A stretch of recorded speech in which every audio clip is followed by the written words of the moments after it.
Amigos televidentes, tengan todos ustedes buenas tardes y bienvenidos a la emisión meridiana del Noticiero Televen. Les saluda Claudia Hernández. Un placer acompañarles, como siempre, para llevarles los detalles de las informaciones más destacadas hasta el momento. Comenzamos. Venezuela acumula 63.416 contagios luego de que este miércoles la Comisión Presidencial confirmara 761 nuevos casos por COVID-19. 711 son de transmisión comunitaria y 50 de origen importado. El Distrito Capital volvió a encabezar la lista con 144 casos que centran la atención de las autoridades. Como Caracas sigue liderando esta lista de contagios, me permito leer su comportamiento acá en la capital.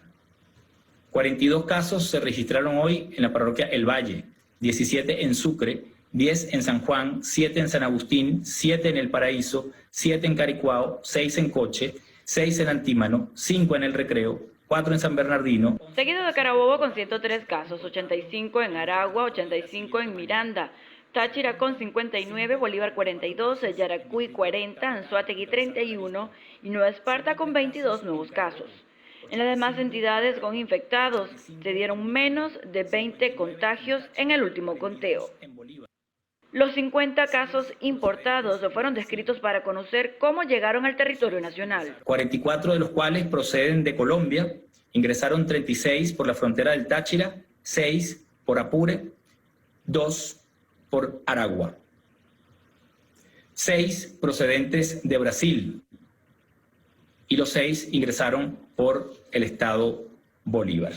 Esto suma un total de 761 casos positivos que se encuentran al día de hoy en el territorio nacional. 9 personas más fallecieron durante las últimas horas, lo que ubica la cifra en 511 víctimas mortales por este coronavirus en Venezuela. Luciana Peña Font, Televen. El jueves pasado, o en una semana, los casos de COVID-19 han aumentado en más de 2 millones a nivel internacional. Por ejemplo, el jueves pasado el mundo contabilizaba 27.800.000 casos de coronavirus. Una semana después, la cifra de infectados supera los 29.897.000 personas. Oscar Pineda nos amplía la información. El director del Instituto Nacional de Alergias y Enfermedades Infecciosas de Estados Unidos, Anthony Fauci, dijo que posiblemente una vacuna contra el coronavirus pueda resultar segura y eficaz para noviembre o diciembre de este año. En esa nación van más de 6.631.000 enfermos. Le sigue India, país que tardó 11 días en pasar de los 4 a los 5 millones de casos de coronavirus. Exactamente, son 5.118.000 infectados. Además de estar entre las 13 naciones con mayor acumulado de casos activos y muertes, Brasil es el tercero en todo el mundo con el mayor número de casos. Un total de 4.419.000 personas han sido diagnosticadas con COVID-19. Rusia acumula 1.081.000 casos de coronavirus desde el inicio de la pandemia. Las cifras de fallecidos con el virus en ese país ya alcanzan las 18.996 personas. Entre tanto, el gobierno de Perú suspendió la inmovilización obligatoria los domingos, aunque los vehículos quedan exceptuados de esta medida. En esa nación, la cifra de infectados es de 738.000. Según cifras de la Universidad Johns Hopkins, Colombia está en el top 10 de países con más contagiados.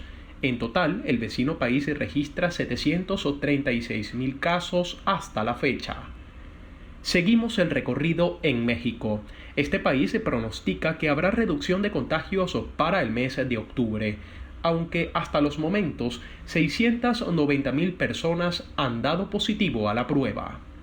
Cabe destacar que México tiene la letalidad más alta de toda la región latinoamericana y caribeña. Oscar Pineda, Televen. La pandemia del coronavirus está fuera de control, así lo aseguró el secretario general de las Naciones Unidas, Antonio Guterres, quien también pidió solidaridad mundial para producir una vacuna que sea accesible y disponible. El jefe de las Naciones Unidas dijo que la próxima semana en la Asamblea General de la ONU apelará para un cese al fuego mundial para fines de año, para que toda la atención sea centrada en vencer el COVID-19. El virus es la principal amenaza de la seguridad global en nuestro mundo actual. Por eso, en marzo pedí un alto al fuego global. A pesar de que varios países van en una carrera para encontrar la vacuna contra el coronavirus, el máximo de las Naciones Unidas advirtió que a corto plazo una vacuna no resolverá la crisis. Por otra parte, la Organización Mundial de la Salud recomendó este jueves vacunarse contra la gripe ante la inminente llegada de la temporada alta de esta enfermedad en el hemisferio norte. Los expertos han dicho que los ciudadanos deben ser prevenidos porque podrían haber casos graves con necesidad de atención hospitalaria, añadiendo un segundo frente en las redes de salud que atienden a un número importante de pacientes positivos a COVID-19. Harley Monseguilemán, Televen. Regresamos a Venezuela y ahora nos vamos a Amazonas, y es que la mañana de este miércoles falleció la alcaldesa del municipio Maroa, Taimir Briceño, con síntomas asociados al COVID-19. Sin embargo, aún no se ha dado a conocer los detalles de su muerte.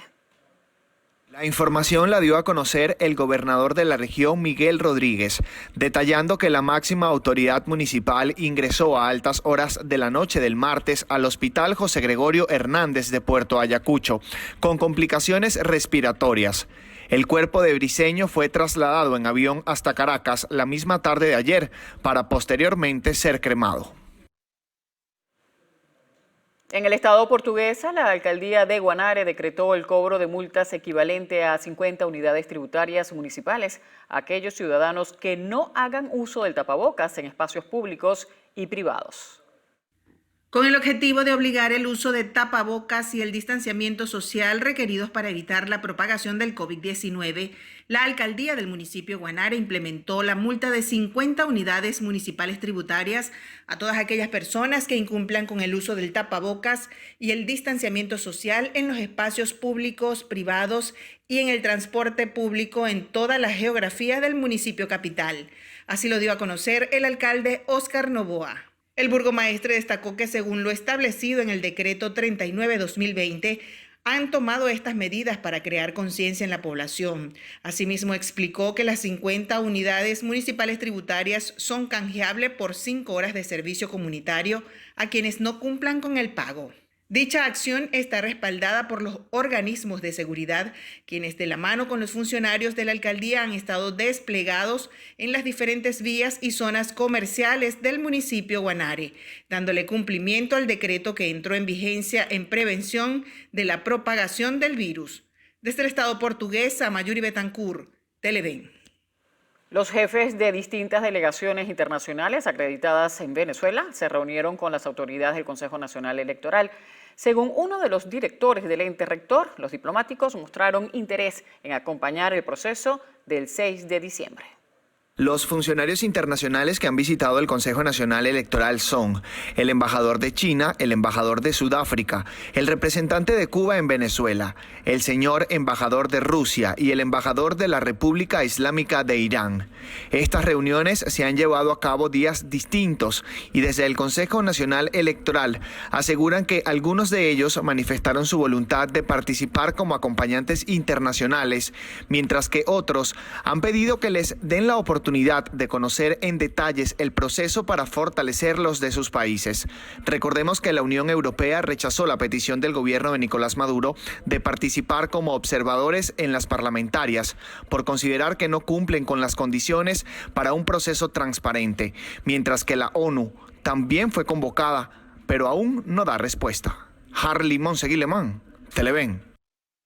El presidente de la Asamblea Nacional Constituyente, Diosdado Cabello, destacó que la única forma de que las elecciones parlamentarias previstas para el próximo 6 de diciembre sean pospuestas es que suceda un hecho extraordinario en el país. Ellos juegan a todas las vertientes. ¿Cuál es la vertiente? Voy a elecciones. Si no me complacen, entonces me retiro. Si no me cambian las elecciones para abril, me retiro. Tendría que ocurrir un hecho de eso verdaderamente extraordinario para impedir que el pueblo vote. Hay aquellos que solo tienen como argumento ese. Esos sectores y dirigentes políticos han exigido que el evento comercial sea suspendido ante la grave situación del coronavirus. Sin embargo, el Ejecutivo Nacional ha rechazado dicha solicitud en reiteradas oportunidades, asegurando que el 6 de diciembre habrá elecciones pese a la situación que tenga el país. La falta de gasolina ha impactado al 85% de las empresas del país, según Concecomercio. Por eso el organismo pide que se genere un acuerdo político para la importación de combustible. Oscar Pineda nos cuenta más. Buenas tardes, gracias por el contacto. El 90% de las empresas se declaran en estado de afectación por la pandemia. Esto lo dijo el presidente de Concecomercio, Felipe Camposol. Veamos. 85% de las empresas reporta alto impacto en las operaciones por falta de gasolina y problemas asociados a los servicios públicos. La crisis en los servicios públicos y la falta de continuidad operativa sigue afectando a la producción. Concecomercio solicitó políticas de protección al sector privado. Nosotros creemos necesario inmediato la implementación de un plan de asistencia fiscal y crediticia a las pymes. Son las empresas, precisamente la pequeña empresa, la que va a poder rescatar el empleo y va a poder rescatar el ingreso de las familias más rápidamente y va a poder dinamizar el aparato productivo más rápidamente.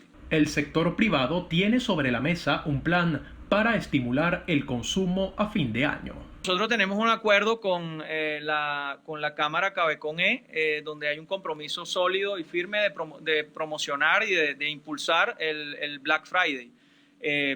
Todo dependerá de las posibilidades que haya de trabajar en esos tiempos, en esas fechas.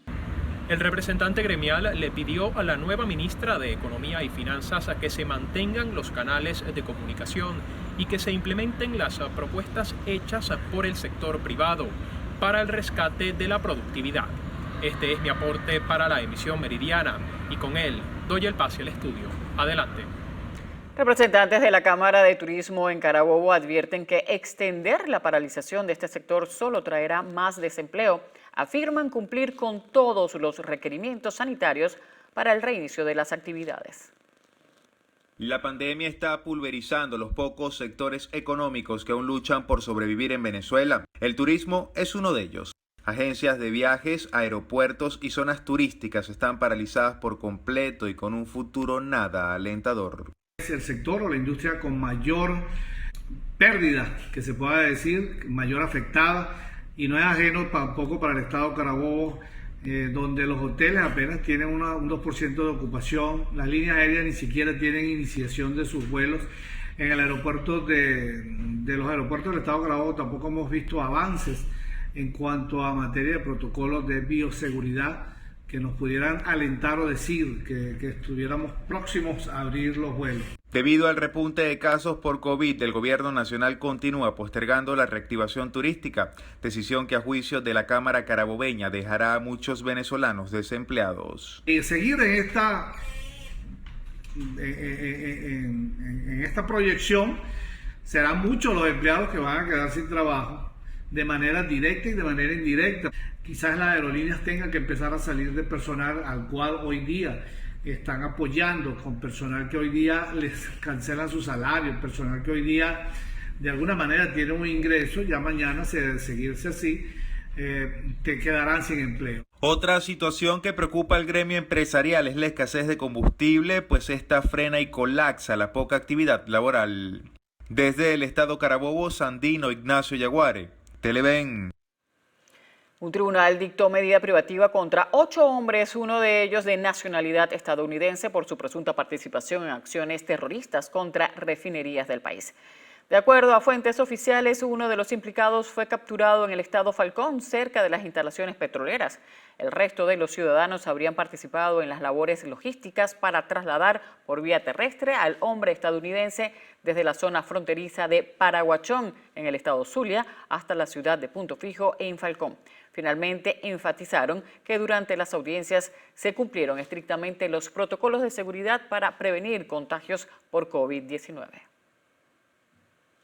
También fueron privadas de libertad varias personas por presuntamente estar relacionadas con la venta en dólares de medicinas para tratamientos de COVID-19.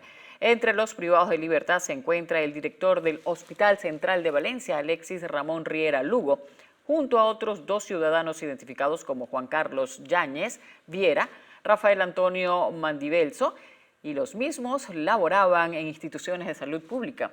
Asimismo, detuvieron a Laura del Carmen Lara Sosa, quien era dueña del vehículo donde trasladaban las medicinas. El canciller de la República, Jorge Arreaza, ratificó la posición de Venezuela ante el reciente informe presentado por la Comisión de Derechos Humanos de Naciones Unidas. El jefe de la diplomacia venezolana condenó los señalamientos manifestados en dicho informe e indicó que el mismo se encuentra plagado de falsedades. Asimismo, retuiteó el comunicado publicado el 2 de diciembre de 2019 en el que el gobierno rechazaba la conformación de una supuesta misión de determinación de hechos para Venezuela en el Consejo de Derechos Humanos. El texto recuerda que la República Bolivariana de Venezuela se encuentra trabajando coordinadamente con la Oficina de la Alta Comisionada en el marco de la Carta de Entendimiento suscrita en el mes de septiembre de 2019. Expresa que el fin de este trabajo conjunto es abordado de manera constructiva los desafíos en materia de derechos humanos, fortaleciendo aún más el sistema de protección social del Estado venezolano. El diputado y comisionado para las Naciones Unidas, Miguel Pizarro, asegura que el informe de la Misión de Determinación de Hechos de la ONU permite elevar las voces de las víctimas de delitos de lesa humanidad. A su juicio, no puede ser visto como un informe más. Que en un informe de Naciones Unidas, por primera vez, se utiliza el concepto de crímenes de lesa humanidad o crímenes contra la humanidad como parte de una política de Estado, es un cambio cualitativo fundamental, porque no es una ONG venezolana diciéndolo, no soy yo en una declaración de prensa diciéndolo, es un órgano independiente que hizo una investigación durante un año, que sustanció expedientes. Por eso he invitado a que se lean el informe largo, porque en el informe largo una de las cosas importantes que tiene es que pormenoriza los detalles de algunos casos que permiten ejemplificar y determinar tanto los patrones de conducta como la denegación de justicia y la política de Estado como parte de este diseño. Pizarro asegura que no se pueden plantear tiempos de solución para las víctimas. Sin embargo, ve el informe como un avance para que obtengan justicia. Es un paso para poder conseguir la reparación y la garantía de no repetición que tanto necesitamos en Venezuela una vez que tengamos el cambio político. El diputado Miguel Pizarro señaló que aún queda el debate más amplio de este informe que se realizará el 23 de septiembre. También se espera por el informe que presentará la alta comisionada Michelle Bachelet sobre la situación de los derechos humanos en el país, y para finales de mes se tiene previsto que se someta a votación las distintas resoluciones ante el Consejo de Derechos Humanos de la ONU. Mardoley Prim, Televen. Colombia, Bolivia, México y Venezuela aparecen en una lista de más de una docena de países de Latinoamérica y el Caribe a los que el gobierno de Estados Unidos identifica como los mayores productores de droga de todo el mundo. El documento fue revelado el día de ayer por la Casa Blanca y firmado por el presidente Donald Trump, donde incluye a otros países de Latinoamérica y el Caribe. En el documento enviado al secretario de Estado Mike Pompeo, Trump asegura que Estados Unidos seguirá trabajando con el diputado Guaidó para frenar el narcotráfico en el país. Ninguno de los países mencionados en la lista ha efectuado comentarios de manera inmediata. Tras el inicio del año escolar 2020-2021, la Comisión de Educación de la Conferencia Episcopal Venezolana instó a la creación de un pacto educativo que involucre a todos los sectores del país para el rescate de la pedagogía. Mediante un comunicado, la comisión propuso que se creen alianzas educativas que se dirijan a la sociedad para que en cada familia se siembre el compromiso educativo. Mencionaron que el Estado venezolano tiene el deber de brindar todos los recursos necesarios y que debe involucrar a diferentes actores como la familia, estudiantes, docentes, iglesias, medios de comunicación social, academias, empresas privadas, organizaciones no gubernamentales y la sociedad civil. En el documento se enumeran distintas carencias que hoy en día padece el sector educativo del país, comenzando por el deterioro de las infraestructuras escolares en todos los subsistemas de la educación. Señalan que existen nuevos excluidos con respecto a las clases a distancia, ya que algunos estudiantes y docentes no disponen de conectividad a Internet o no poseen herramientas tecnológicas de primera mano. Exigen un mejoramiento salarial hacia los docentes venezolanos, a quienes catalogaron de héroes, pero que son igualmente víctimas de la crisis humanitaria compleja que vive el pueblo venezolano. Por último, insistieron en un pacto educativo global, donde se tomen en cuenta a todos los actores involucrados y a la sociedad venezolana en general, para conocer sus realidades y poner en práctica soluciones conjuntas. Manuel da Silva, Televen. Docentes no ven viable un reinicio de clases bajo ninguna modalidad por la marcada crisis social de servicios públicos exigentes.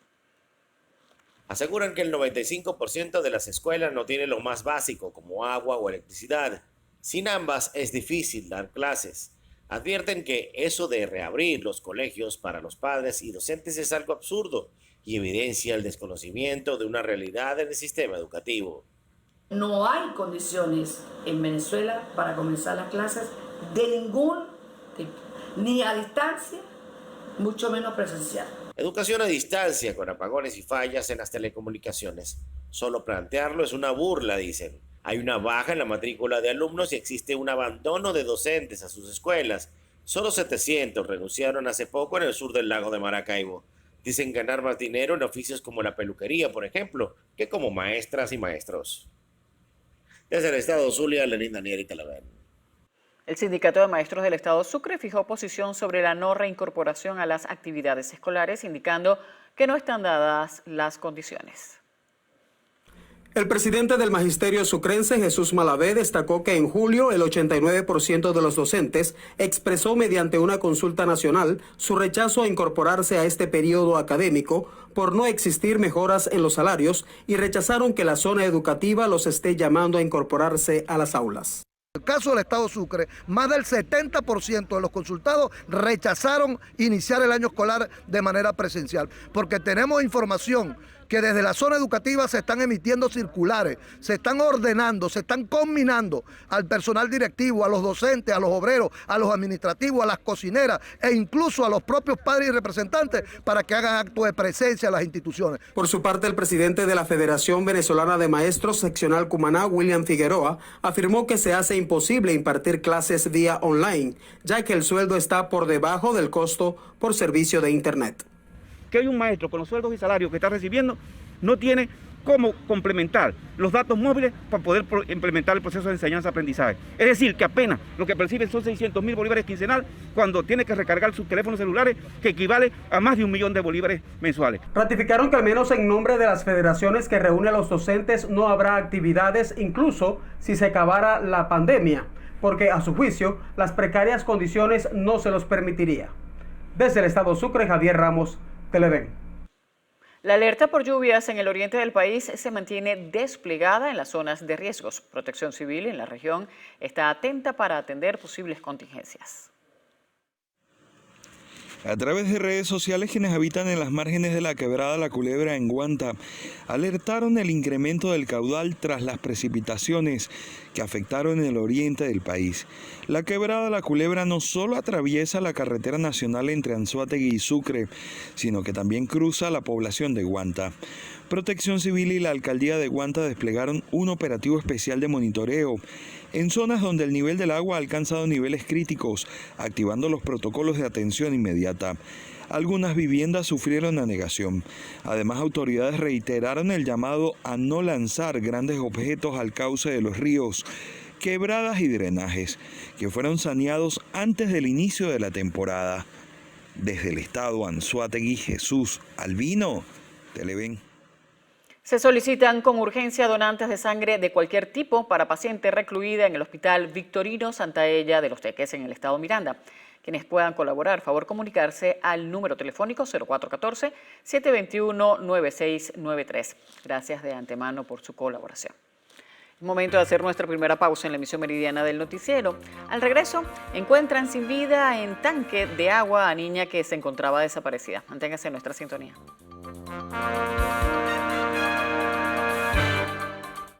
Para la compra de medicinas, de alimentos.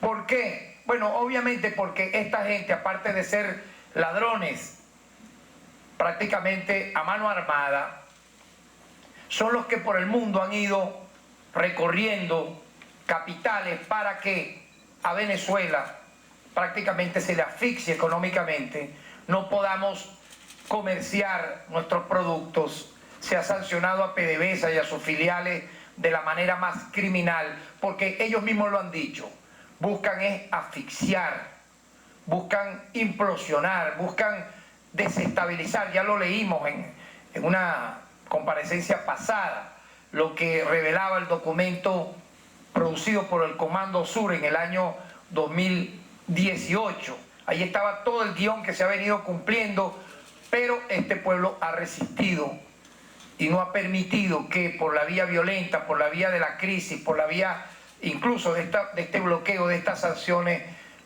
esta camarilla que estoy aquí descubriendo, develando, que ya es del conocimiento público dentro y fuera del país, asalte el erario nacional y se apropie para su beneficio y de sus acólitos de las riquezas naturales que son del pueblo de Venezuela.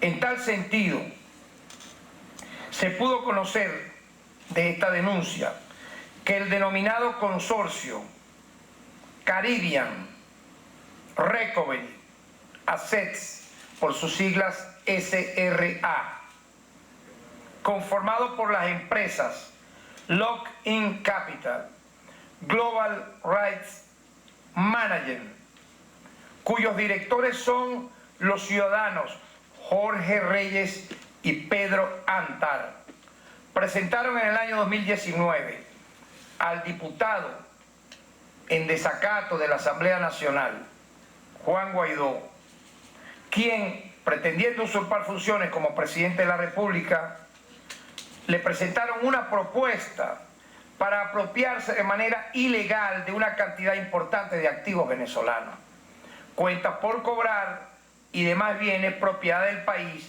que se encuentran distribuidos en 19 países que forman parte de la Alianza Petrocaribe. O sea, esta gente ha ido escalando, digamos, de sitio a monómeros, ahora quieren asaltar Petrocaribe y han sido ya develadas todas sus trampas, sus tramas, como estamos acá explicando a continuación. Estos pseudoempresarios habían solicitado como contraprestación por sus servicios el derecho de apropiarse del 18% de todo que pudiera ser despojado al Ejecutivo venezolano. Es decir, este gobierno de ficción ha sido, digamos, colocado vía Twitter en el año 2019 por la administración Trump para esto, para más nada, porque en Venezuela son despreciados, odiados por todas las clases sociales, habida cuenta no solo de todo esto que hemos explicado, sino su alianza con los rastrojos, narcoterroristas, narcoparamilitares, personas que han picado en pedazos a decenas, centenares de colombianos en la frontera, por su alianza con mercenarios extranjeros, de Grudó para abajo, mercenarios incluso que intentaron incursionar ya varias veces, 2 veces, en mayo y ahora en el mes de agosto, para atacar a inocentes venezolanos, para asesinarlos, para atacar a la industria petrolera, para causar más daño del que han causado con las sanciones económicas que afectan es al pueblo de Venezuela, no a 3 o a 4 o a 15 personas. Es el mismo grupo y vean ustedes la forma tan, yo diría, desfachatada, totalmente como no se había visto en este país en época alguna. Actúan para despojar todo lo que puedan ellos conseguir en el camino, darle la gran tajada, obviamente, a las transnacionales extranjeras y quedarse ellos y su familia, sus socios, con lo que pudiera ser el repele, pero ese repele le cuesta a Venezuela decenas, centenares de millones de dólares. En tal sentido, en las negociaciones, los representantes de Guaidó solicitaron un pago por la cantidad de $750.000 estadounidenses para la adjudicación del mencionado contrato. Y además exigieron que una vez hubiese iniciado la apropiación de los bienes del país, se les diera la mitad del 18% solicitado por la sociedad mercantil Consorcio Caribbean Recovery Assets como contraprestación. Es decir, al peor estilo de los bandidos, de los mafiosos conocidos en todas las épocas, gente que ha vivido de eso, de delinquir, de corromperse, de solicitar, vamos a decir así, coimas, de solicitar impunemente como si fuese ese el objetivo de la política. O sea, este es el objetivo de la política. Para eso es que esta gente pretende asaltar por la vía violenta y armada el poder en el país. Pues son varias tramas que hemos aquí develado y por ello hay varios detenidos en hechos colaterales a esto que estoy acá narrando. Por lo tanto, los investigados por el Ministerio Público son los siguientes: los encargados de adelantar dichas negociaciones por instrucciones de Guaidó y que se encuentran investigados por este caso. Voy a mencionar a las personas a las cuales se le ha abierto este expediente. Fernando Javier Blasi Blanchard, director de Asuntos Comerciales de la irrita e ilegal Embajada Virtual de Venezuela en Estados Unidos.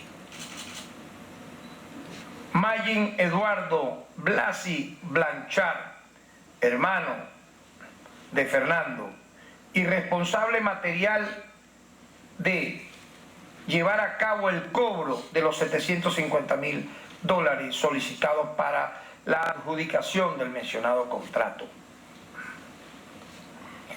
Javier Leonardo Troconis, que lleva este título totalmente bufo de comisionado presidencial para la gestión y recuperación de activos, diríamos comisionado de facto y de mentira presidencial para el robo de activos. José Ignacio Hernández González, nuevamente aparece este tristemente célebre personaje, que siendo supuestamente procurador de mentira, renunció según él porque eran tan ladrones que él mismo se sentía cuando caminaba al lado de ellos que le iban a robar el reloj, la cartera. Nuevamente aparece este ampón en la misma conducta delictiva. José Ignacio Hernández González y Luis Augusto Pacheco Rodríguez, presidente también usurpador de facto de una ficticia junta directiva ad hoc de Petróleo de Venezuela.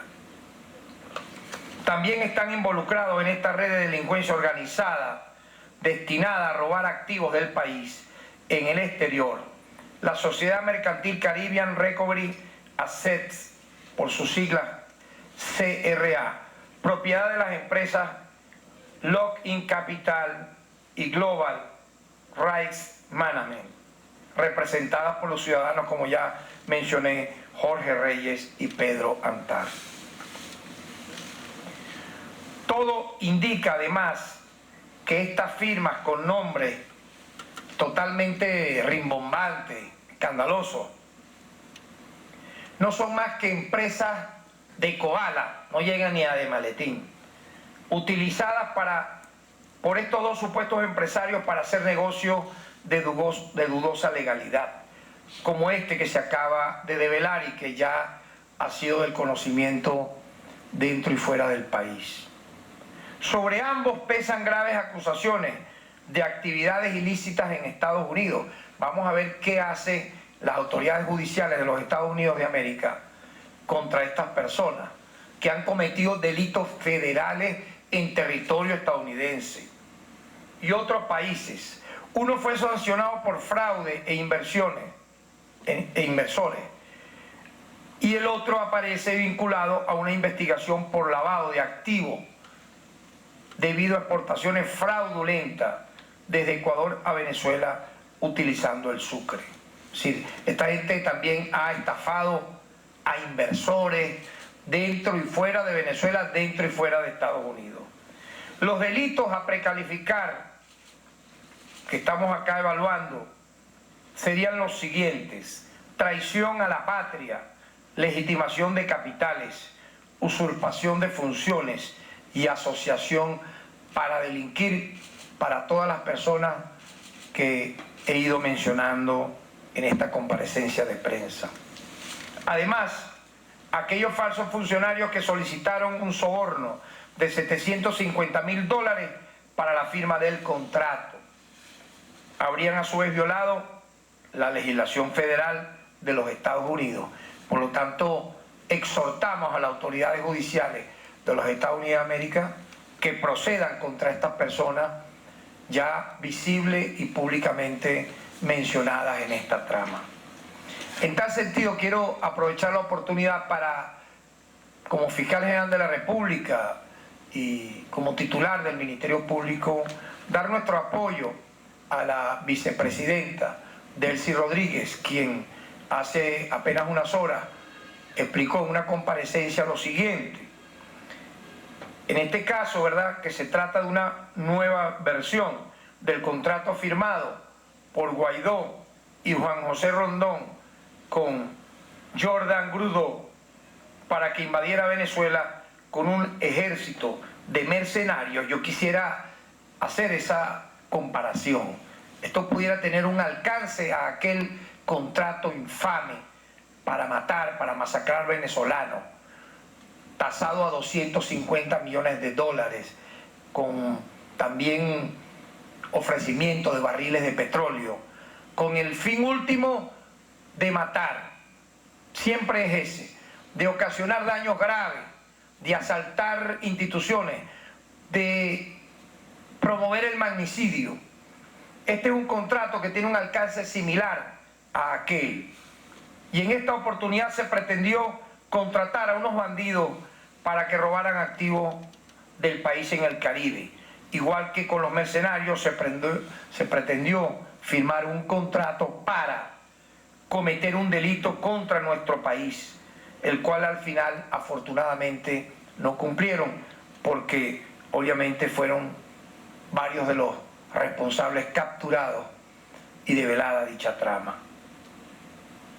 Un poco quiero, recordando todo esto, ¿verdad?, referir que en aquella oportunidad a Grudó no le pagaron, le prometieron en esta y le exigieron estos piratas de la finanza que prácticamente antes de la firma pagaran, y estos se echaron para atrás y los denunciaron.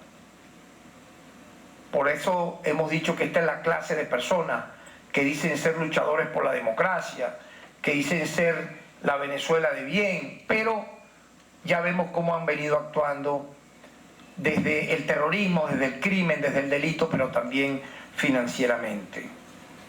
Todo lo que se asocia con ellos termina siendo, como ya hemos explicado, estafa, robo, persecución a la decencia pública, asalto al erario nacional.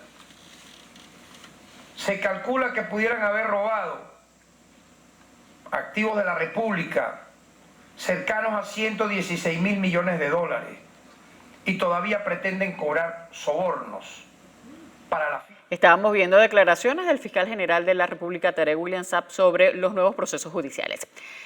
Volvemos a Venezuela con más información. El cadáver de una niña quien se encontraba desaparecida desde el pasado sábado fue localizado en el interior de un tanque de agua en el urbanismo de Misión Vivienda El Chorrito, en Los Teques, municipio Guaycaipuro del estado Miranda. Al momento de la desaparición, la niña había salido de su casa para jugar con unos amiguitos. Los restos de la pequeña fueron localizados por vecinos de la zona y presentaba signos de violencia física. El cadáver fue trasladado hasta la morgue de Los Teques, donde se realizarán los exámenes médicos forenses que permitirán esclarecer las causas del deceso. El cuerpo de una mujer en avanzado estado de descomposición fue hallado la tarde de este miércoles en aguas del río Morere de la ciudad de Carora, en el estado Lara. De acuerdo a los reportes preliminares, el cadáver de la mujer fue visto por un trabajador de una finca ubicada en el sector Quebrada Grande cuando se encontraba en labores de pastoreo.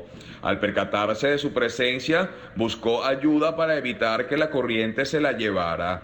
Trascendió que la víctima se encontraba desaparecida hace varios días y, según sus familiares, se encontraba padeciendo crisis nerviosa. Funcionarios del Cuerpo de Investigaciones Científicas, Penales y Criminalísticas acudieron al lugar para encargarse del procedimiento.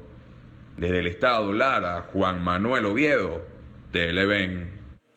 También en Lara, 2 personas murieron en un aparatoso accidente de tránsito registrado la tarde de este miércoles en las inmediaciones de la fábrica de cemento de Barquisimeto. Una falla mecánica habría sido la culpable del terrible suceso que dejó 2 víctimas fatales. Según testigos, el conductor de una camioneta Kia que se desplazaba por la intercomunal Barquisimeto-Duaca, en cuestión de segundos saltó la isla y colisionó con un camión de carga pesada que presta sus servicios en la empresa de cementos. Las víctimas quedaron identificadas como Joel Colmenares, de 39 años, y Juliana Escalona. Ambos cuerpos fueron ingresados a la morgue del Hospital Central Antonio María Pineda de Barquisimeto. En el sitio del suceso estuvieron presentes funcionarios de Protección Civil y de los bomberos del municipio Iribarren, quienes atendieron la emergencia. Desde el estado Lara, Ramón Vélez, Televen. 3 miembros de la banda delictiva de alias El Loco Leo fueron dados de baja por funcionarios del 6CPC durante un enfrentamiento en el Valle, en Caracas. Los funcionarios de la Policía Científica realizaban labores de búsqueda en la zona siguiendo la pista de alias El Bebé, El Pantera y El Che, solicitados por robo, extorsión, homicidio y otros delitos graves, según reseña la institución en su cuenta oficial en Instagram. Estos, al advertir la presencia policial, abrieron fuego para evadirlos e intentar huir, sin éxito y siendo neutralizados.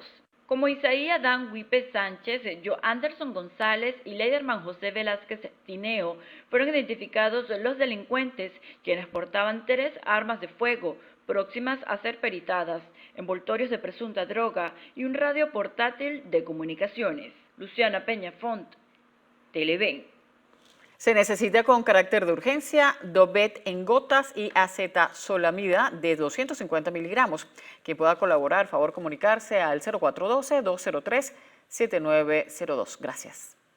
Hacemos una nueva pausa en la emisión meridiana del noticiero. Al regreso revisaremos el panorama internacional.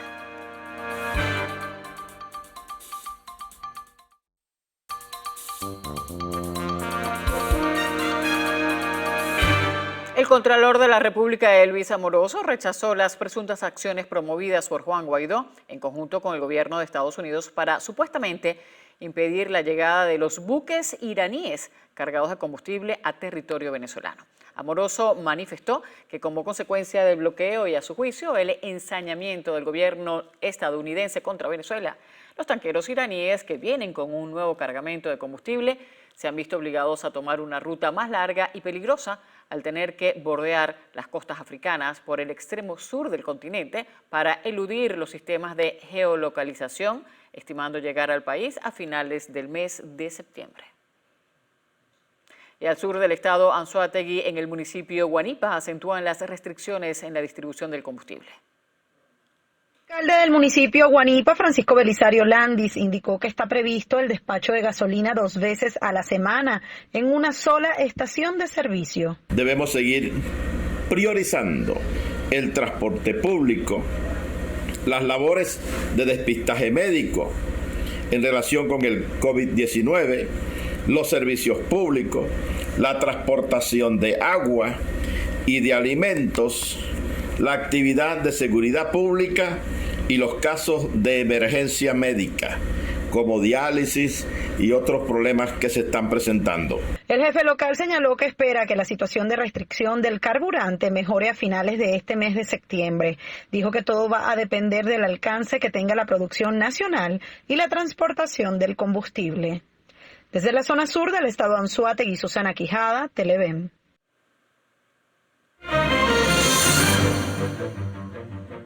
En Panamá, cerca de 3 toneladas de cocaína fueron incautadas en una operación del Servicio Nacional Aeronaval del país. La droga era trasladada en una lancha rápida por un nicaragüense, quien fue detenido. Según las autoridades panameñas, en la huida, el traficante lanzó varios paquetes al mar. La maniobra se realizó en la provincia de Bocas del Toro, que limita con Costa Rica. En Europa, 16 miembros de una banda de narcotráfico fueron detenidos luego de 3 años de investigación y el accionar de 1.000 policías de 5 países de ese continente. Una operación internacional logró acabar con la banda que introducía cocaína a través de contenedores que llegaban a puertos de España. Solo en ese país fueron puestos tras las rejas a 8 personas y decomisaron 70.000 euros en efectivo, 25 vehículos y joyas valoradas en 400.000 euros. El huracán Sally se debilitó luego de tocar tierra en Alabama, Estados Unidos. Sin embargo, sigue causando inundaciones catalogadas como catastróficas al sur de ese estado y también en el norte de Florida. Sally registró vientos de casi 160 kilómetros por hora y, según el último informe del Centro Nacional de Huracanes de Estados Unidos, actualmente presenta vientos que superan los 110 kilómetros por hora. 76 migrantes salvados en el Mediterráneo por el barco Open Arms, perteneciente a la ONG española homónima, se arrojaron al mar en un intento por alcanzar las costas de Italia ante la desesperante espera. Las autoridades italianas permitieron que el barco se movilizara hacia aguas de Palermo, donde permanece a la espera de las indicaciones para su atraque. El barco lleva a bordo 270 migrantes rescatados en varias operaciones entre el 8 y el 11 de septiembre. Y así llegamos al final de la emisión meridiana del Noticiero Televen. Tengan todos ustedes una feliz tarde.